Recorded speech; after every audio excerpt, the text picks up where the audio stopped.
오늘 말씀은요, 미녀와 야수라는 제목으로 하나님의 말씀을 잠시 나누고자 합니다. 오늘 제목인 미녀와 야수 이 이야기를 아실 겁니다. 야수는 원래 멋진 왕자였죠. 멋진 궁전에서 안락하게 살던 시절이 있었습니다. 하지만 그것은 저주를 받기 전의 모습일 뿐이었죠. 저주를 받은 왕자는 야수가 되고 말았습니다. 왕자가 야수로 변하자 그가 살던 그 아름다운 궁전도 생기를 다 잃어버리고 폐허가 되어버렸습니다. 당연히 사람도 찾지 않았고 왕자 스스로도 문을 걸어 잠그고 말았습니다. 아무도 그곳을 찾지 않았죠. 그런데 한 소녀를 우연하게 만나면서 그 야수는 달라지기 시작했습니다. 그 소녀 앞에서만큼은 발톱을 감추고, 그 애니메이션에 보면은 그 날카로운 손톱을 이제 손질하는 장면이 나오는데, 또 으르렁 대던 그 소리도 내지 않게 되었습니다. 미녀는 야수의 겉모습이 아니라 내면을 보게 되었고, 그래서 조금씩 가까워지다가 결국 그녀로 인하여 저주가 풀리고 이야기는 새드 엔딩이 아니라 해피 엔딩으로 잘 마무리가 됩니다. 제가 잠시 드린 이 미녀와 야수 이야기는요, 단지 애니메이션이나 영화에 나오는 이야기가 아니라 사실은 우리 모두의 이야기입니다. 무슨 말이냐면 바로 우리 안에도 그런 야수가 있기 때문입니다. 눈치채셨겠지만 오늘 말씀은 조금은 원색적인 복음 이야기입니다. 사실은 처음부터 우리 안에 야수가 있었던 것은 아닙니다. 우리도 그 멋진 궁전과 같은 에덴 동산에서 아름다운 모습으로 살던 때가 분명히 있었습니다. 그러나 그것은 하나님의 저주가 임하기 전 에덴 동산에서 쫓겨나기 전의 모습일 뿐이었습니다. 저주가 임하면서 우리는 달라졌습니다. 정말로 야수 같아진 것이죠. 아니, 오히려 야수보다 더 끔찍하고 추악해졌습니다. 사실은 이 사실을 정말로 인정하기 싫지만 이것이 세상 모든 사람을 향한 성경의 선언이죠. 루시퍼 이펙트라는 책이 있습니다. 나온 지가 꽤 오래된 책인데요. 그 책은 이제 스탠퍼드 대학교에 계시는 심리학 교수님이 쓰신 책인데요. 거기에 보면 감옥 실험이라는 이제 시험이 나옵니다. 이 교수님이 자신의 학교 지하실에다가 이제 감옥을 만드는데요. 이제 가짜 감옥을 만드는 것이죠. 그리고 나서 그러니까 중산층의 가정에서 그래도 유복하게 잘 자라고 좋은 교육을 받은 건강한 24명의 남자 청년들을 이제 뽑습니다. 이제 얼마 줄 테니까 와라, 지원을 해라, 이렇게 해서 뽑았겠죠. 그렇게 한 다음에 24명을 절반으로 나눕니다. 그래서 12명에게는 교도관 역할을 주고요, 나머지 12명에게는 죄수 역할을 하게 합니다. 그 다음에 2주 동안의 경과를 보는 거죠. 어떠한 일이 그들에게 나타나는지 관찰을 하는 겁니다. 처음에는 이 학생들이 이게 단순한 아르바이트이니까 어떻게 보면은요, 처음에 이제 서로 웃으면서 시간을 이제 보내고 시작을 했다고 합니다. 그런데 실험 시작 이틀 만에 그 교도관 역할을 맡은 학생들이 점점 변하는데, 어떻게 변하냐면 권위적인 모습으로 변하기 시작했다고 합니다. 그리고 나중에는 폭력과 가혹 행위를 하기에 이르렀다고 합니다. 제가 좀 더 자료를 찾아봤는데 그곳에 있었던 그 소화기를 가지고 위협을 하고 폭력을 행하였던 것들이 이틀 차부터 그런 행위들이 시작이 되었다고 합니다. 그래서 그것을 이제 당했던 죄수 역할을 담당을 했던 그 학생 중에 2명은 며칠 되지 않아서 포기하고 그 자리를 나왔습니다.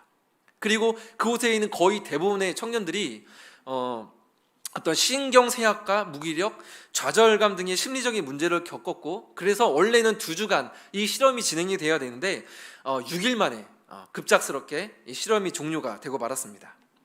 여러분, 이 실험을 통해서 알 수 있는 것은 무엇일까요?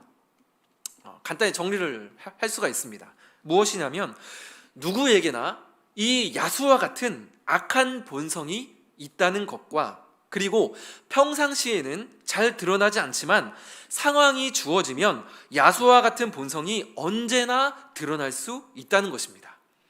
저번에도 제가 한번 말씀을 나누는 중에 잠깐 말씀드렸던 것 같은데, 저분이 저 위치에 가더니 사람이 달라졌네, 그런 말을 우리가 하지 않습니까? 그러나 사람이 달라진 게 아니라 원래 모습이 드러난 것 뿐이지요. 과거에는, 평상시에는 그러한 것들이 여러 가지 장치들로 인하여서 억제되어 드러나 보이지 않았을 뿐입니다. 우리도 때때로 내 이성을 뛰어넘어서 이게 정말 나인가? 하는 모습들이 나도 모르게 정말 튀어나올 때가 있지 않습니까? 저도 최근에 깜짝깜짝 놀란 게 뭐냐면, 저도 모르게 그렇게 말을 이렇게 뱉고 나서 이렇게 놀라는 그런 경험들을 최근에 제가 몇 번 한 적이 있었습니다.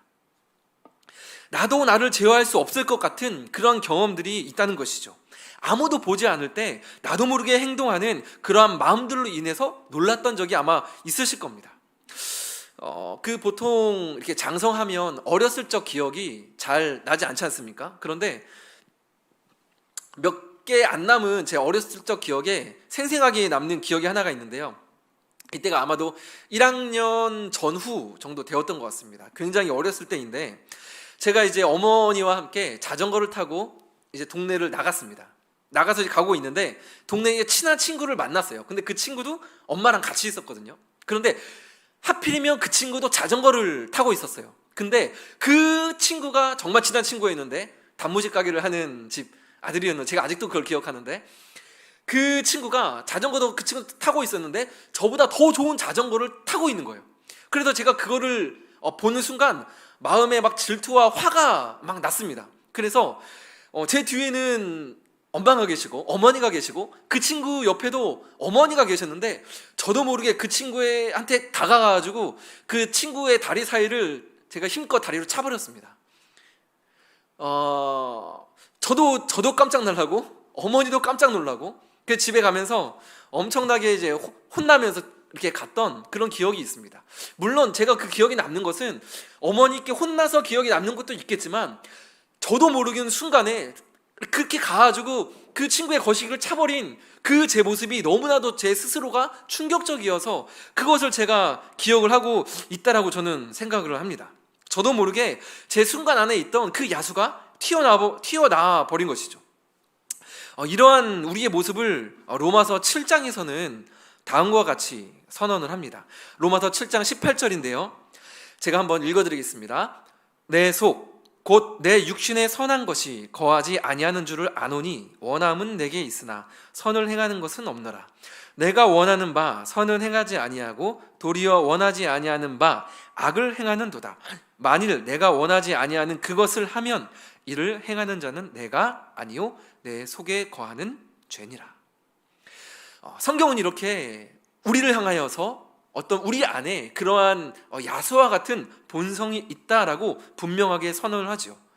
성경은 창세기부터 마지막까지 우리 안에 있는 이 야수와 같은 본성이 드러난, 정말 민낯이 드러나는 그런 이야기들로 가득 차 있습니다.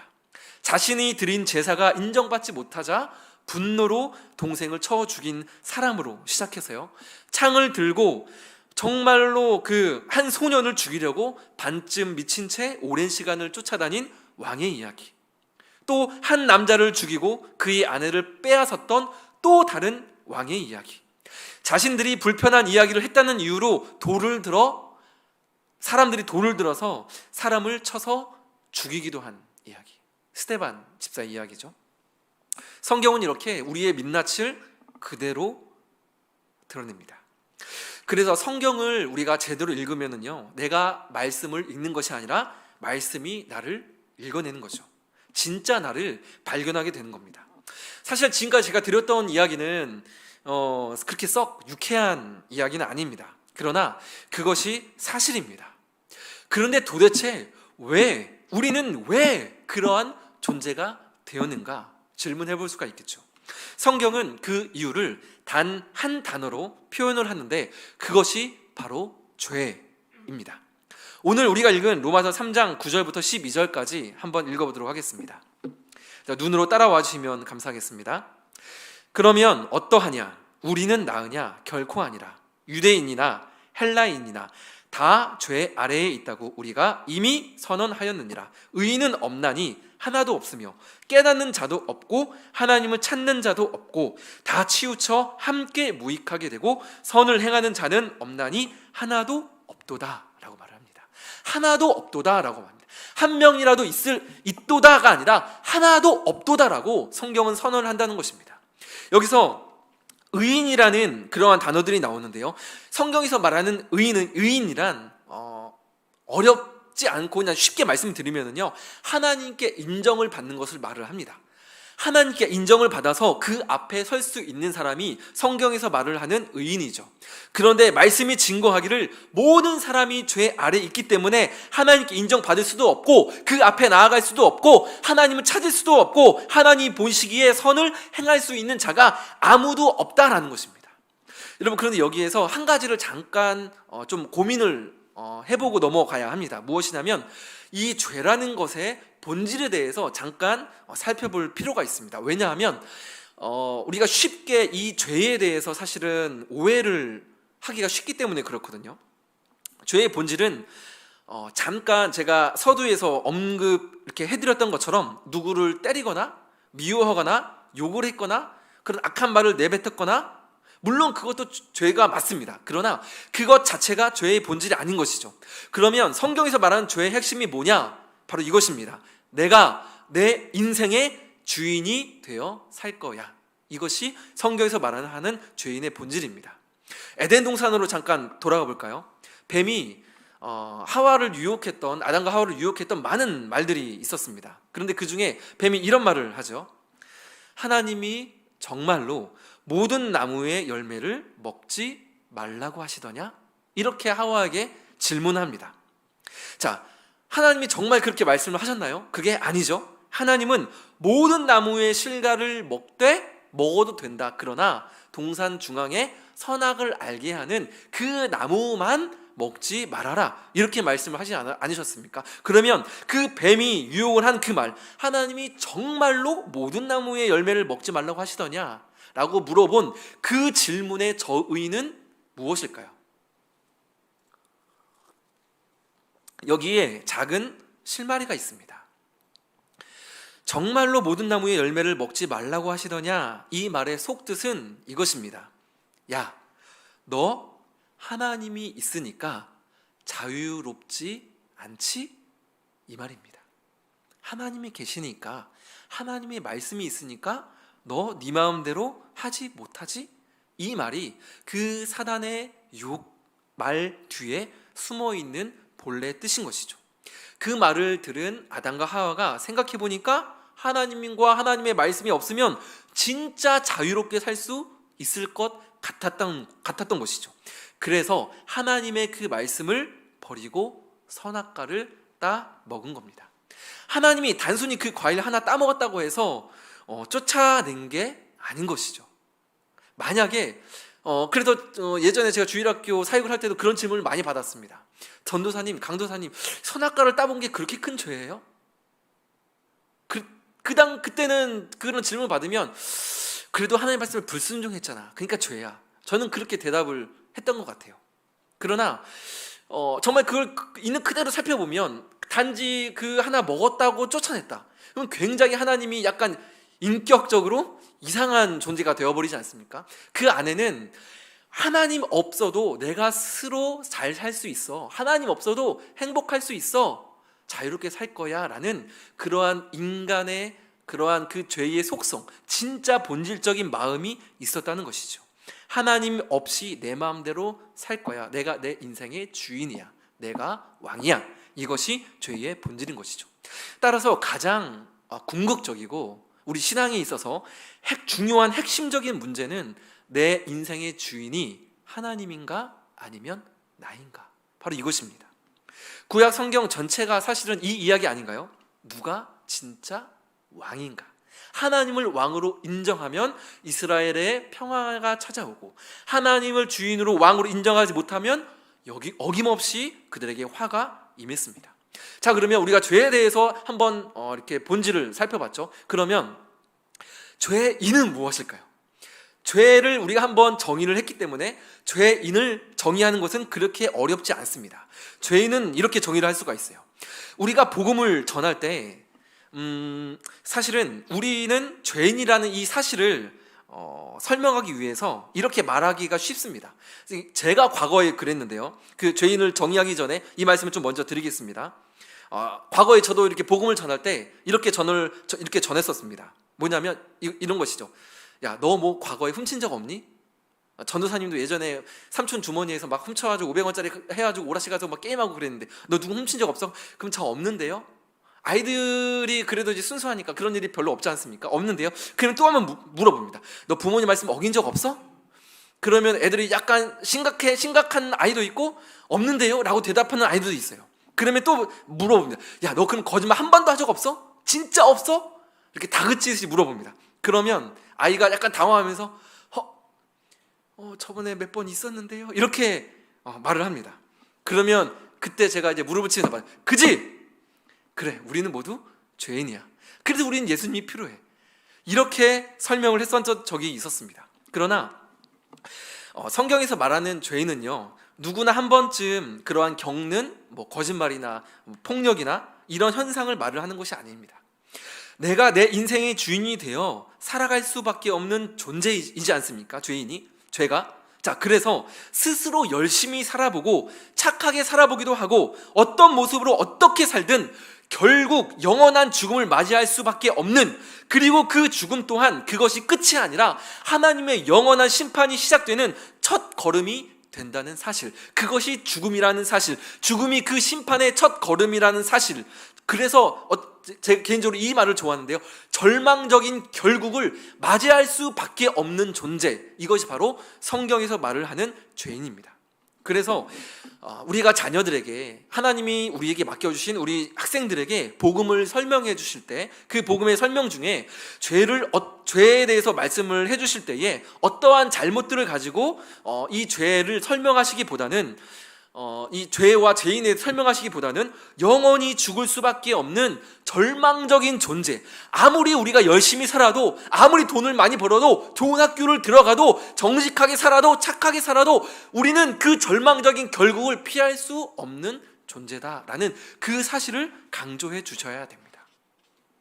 성령께서 깨닫게 해주시는 부분이 사실은 바로 이 지점입니다. 이렇게 아무리 끙끙대고 살아간다 한들 모든 것이 헛되구나. 내가 이렇게 열심히 해서 살아간다 한들 이게 다 무슨 소용이 있는가? 이 깨달음입니다. 이 깨달음, 이게 바로 성령 하나님께서 역사하셔서 우리 영혼의 가운데에 일하시는 그 시작이 되는 것이죠. 그러면 그 깨달음을 받은 사람은 어떤 질문하게 됩니까? 사실은 이 깨달음이 사도행전 2장에도 보면 베드로의 설교를 들은 사람들의 그 반응이 나오는데요, 바로 이것입니다. 형제들아, 우리가 어찌할꼬? 이 반응입니다. 내가 어떻게 해야 되죠? 그러면 내가 어떻게 됩니까? 아무리 내가 열심히 살아도, 노력을 해도 결국에 나에게 주어진 건 죽음이고 절망적인 결국밖에 없는데 내가 어떻게 해야 됩니까? 바로 이 반응인 것이죠. 우리는 이 죄의 문제, 죽음의 문제를 해결하고 싶습니다. 그러나 문제는 내가 스스로 해결할 수도 없고 책임질 수도 없다는 것이죠. 죄 가운데 있는 내가 어찌 스스로를 셀프 구원할 수 있겠습니까? 그러나 주 안에서 사랑하는 여러분, 하나님은 하실 수 있는 줄 믿습니다. 예수님께서 사람들에게 이렇게 말씀을 하셨습니다. 부자는 하나님 나라에 들어가기 어렵도다. 그러자 제자들이 말을 합니다. 베드로였던 걸로 제가 기억을 하는데, 누가복음 18장에 있는 말씀입니다. 그러자 제자들이 이렇게 물어봅니다. 말을 합니다. 되묻습니다. 그러면 예수님, 도대체 누가 구원을 받을 수 있습니까? 그러자 예수님이 대답하시죠. 이르시되 무릇 사람이 할 수 없는 것을 하나님은 하실 수 있느니라. 미녀와 야수에서는 여러분 저주가 언제 풀리죠? 미녀가 야수에게 입을 맞추고 눈물을 흘리자 저주가 풀립니다. 사실은 오늘 본문을 가지고 이 설교의 토대를 가지고 오늘 하우학교에서 제가 말씀을 전했는데요. 저주가 언제 풀리죠? 그러니까 아이들이 키스요. 그래가지고 제가 깜짝 놀라가지고 아니야, 키스는 오래 뽀뽀하는 건 키스가 아니라 뽀뽀야. 제가 막 그렇게 막 다급하게 1학년 7세부터 막 스콜레까지 6학년 중등 과정까지 있으니까 중학생 애들이 키스요. 그래가지고 아니야. 그리고 제가 막 맞고 뽀뽀야. 그래서 막 정정을 하고 막 식은땀을 흘렸던 오늘 오전에 식은땀을 흘렸었는데요. 이제 자세히 보면 사실은 그냥 뽀뽀가 아니라 이제 막 꽃잎이 다 떨어져서 야수가 죽어갑니다. 거의 죽는데 그걸 본 이제 미녀가 너무 안타깝고 슬프니까 눈물을 막 흘리지 않습니까? 그래서 그 애니메이션에 보면 그 흘린 눈물과 함께 그 입맞춤이 있었을 때에 그 저주가 소생케 되고 이제 멋진 왕자로 변하면서 저주가 풀리게 되죠. 여러분, 성경에도 똑같습니다. 사람의 죄의 저주를 풀기 위해 야수에게 입맞춘 미녀와 같은 한 사람이 등장하죠. 바로 우리가 아는 예수 그리스도이십니다. 그런데 예수님이 하신 일은 미녀처럼 입맞춤을 하는 정도가 아니었습니다. 죄의 저주 아래에 있던 우리를 구하시려고 직접 저주 아래로 들어오신 겁니다. 그리고 우리 대신에 저주를 받으시지요. 네가 정령 죽으리라 말씀하신 그 심판의 대가를 피하지 않고 십자가에서 전부 받아내십니다. 오롯이 받아내시는 것이죠. 이 말씀이 오늘 우리가 읽은 갈라디아서 3장 13절에 나와 있습니다. 제가 한번 읽어드리겠습니다. 그리스도께서 우리를 위하여 저주를 받은 사람이 되심으로써 우리를 율법의 저주에서 속량해 주셨습니다. 기록된 바 나무에 달린 자마다 저주 아래에 있는 자라 하였음. 예수님의 행하심으로 말미암아 우리에게 어떠한 일이 일어났습니까? 하나님께로 가는 길이 열린 겁니다. 하나님은 누구십니까? 진짜 왕이십니다. 내가 주인이 아니라 하나님이 진짜 주인인 것이죠. 그러면 우리가 복음이라고 말을 많이 하는데, 그러면 복음은 무엇인가요? 내가 인생의 주인이 될 때 나는 절망적일 수밖에 없다. 그런데 예수님을 통해 하나님이 다시 내 인생의 주인이 되실 수 있는 길이 열렸다. 이것이 복음입니다. 따라서 예수 안에 있는 나에게 소망이 있다. 예수 안에 있는 당신에게 소망이 있습니다. 이것이 바로 복음이라는 것입니다. 그래서 예수님이 무엇이라 말씀하십니까? 내가 곧 길이요 진리요 생명이니 나로 말미암지 않고는 아버지께로 올 자가 없느니라. I am the way. 내가 곧 유일한 길이다 라고 우리에게 말씀하시고 선포하시는 우리 예수 그리스도이십니다. 주 안에서 사랑하는 여러분, 예수님이 우리의 유일한 길이 되어 주십니다. 예수님만이 우리의 소망이 되어 주시는 줄 저는 믿습니다. 마지막으로 작은 도전을 드리며 말씀을 정리하고자 합니다. 두 가지 도전을 드리고자 하는데요. 주 안에서 사랑하는 여러분, 진실로 예수님이 나의 주인이 되십니까? 우리가 아까 찬양하면서 주는 나의 기르시는 목자요 라고 찬양을 고백을 했습니다. 여러분, 정말 그 고백이 여러분의 올 한 해 동안의 삶 가운데 이루어지셨습니까? 주는 나의 목자라 라는 그 고백이 진짜로 그러한 것이 있으셨냐고 질문을 드리는 겁니다. 만약에 그렇다고 한다면 여러분, 우리는요 올해뿐만이 아니라 내년에도 내후년에도 자기 부인의 삶을 우리는 추구해야 합니다. 그래서 예수님께서 자기를 부인하고 자기 십자가를 지고 나를 쫓으라 말씀을 하시는 것이죠. 이것이 죄의 본질과 복음과 전부 다 연결이 되는 것입니다. 내 뜻이 아니라 하나님의 뜻이 이루어지기를 우리가 간구하고 기도해야 하는 것이죠. 그래서 주 안에서 사랑하는 여러분, 이 말씀은 저에게도 하는 말입니다. 영적으로 둔해지지 마시고 게으르지 마시고 끝까지 씨름하셔야 됩니다. 무엇과 씨름합니까? 야수와 같은 내 죄의 본성과 씨름해야 됩니다. 또 씨름해야 될 대상이 있습니다. 누굽니까? 하나님입니다. 내가 아무리 보아도 이것은 나의 뜻이 아니고 나의 계획이 아니고, 아무리 봐도 이것이 이 길이 지금 이 방법이 나의 뜻이 아닌데 하나님 왜 이렇게 되었습니까? 라는 그런 질문 없으십니까? 그런 질문 많으시지 않습니까? 올 한 해 얼마나 많은 그러한 질문들이 머리와 마음 가운데 들으셨습니까? 그러면 여러분 그거 그냥 묻어두고 그냥 지나가지 마시고 그 문제를 가지고 주인 되신 하나님께 나아가서 여러분 씨름하십시오. 끝까지 씨름하시기 바랍니다. 두 번째로는요, 사는 것 자체가 너무 힘겨운 분들 계시는 줄 압니다. 이번 주만 해도 눈물을 정말 뚝뚝 흘리시는 성도분을 두 분을 보았습니다. 그런데 저라고 다르겠습니까? 저도 사는 게 힘겹습니다. 그런데 그때마다 주안에서 사랑하는 여러분, 우리가 복음으로 나 스스로에게 선포하고 고백할 수 있었으면 좋겠습니다. 이 한 문장으로 오늘 말씀을 정리하려고 하는데요, 하나님이 나의 주인이시다. 하나님이 나의 주인이시다. 하나님이 나의 주인이시다.